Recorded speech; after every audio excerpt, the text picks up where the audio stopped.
আজকে আমি চিকেন কষা রান্না করব, তো চলো দেখে নিই তার জন্য কি কি লাগছে। প্রথমে কড়াইতে তেল গরম হতে দিয়ে তার ভিতরে কেটে রাখা আলু, নুন, হলুদ দিয়ে ভালো করে নেড়ে চেড়ে ভাজা আলুগুলোকে তুলে রাখবো। তারপর ওই তেলের মধ্যেই কুচনো পেঁয়াজ দিয়ে নেড়ে চেড়ে তারপর গোটা গরম মশলা, জিরে, তেজপাতা, শুকনো লঙ্কা ফোড়নো দিয়ে ভালো করে নাড়িয়ে চাড়িয়ে যতক্ষণ না পেঁয়াজটা লাল লাল হয়ে ভাজা হচ্ছে, তারপর আগে থেকেই পেস্ট করে রাখা আদা, জিরা, লঙ্কা দিয়ে মশলাটাকে ভালো করে নাড়িয়ে চাড়িয়ে অনেকক্ষণ পর্যন্ত নাড়াতে হবে যতক্ষণ না মশলাটা দিয়ে তেল বেরোচ্ছে। এরপরে নুন, হলুদ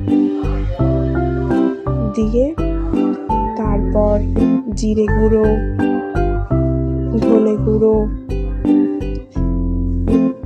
কাশ্মীরি লঙ্কার গুঁড়ো দিয়ে এরপর একটু ঝালের জন্য গোলমরিচ গুঁড়ো দিয়েছিলাম।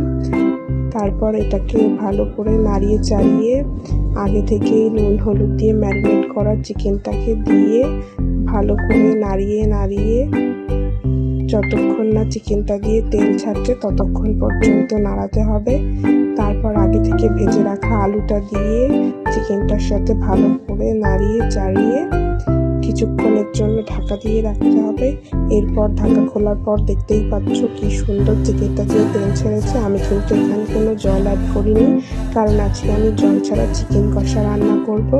তো এরপর আমাদের চিকেন কষা রেডি। নামানোর আগে একটু সানরাইজের গরম মশলা গুঁড়ো দিয়ে নাড়িয়ে চাড়িয়ে নামিয়ে নেব।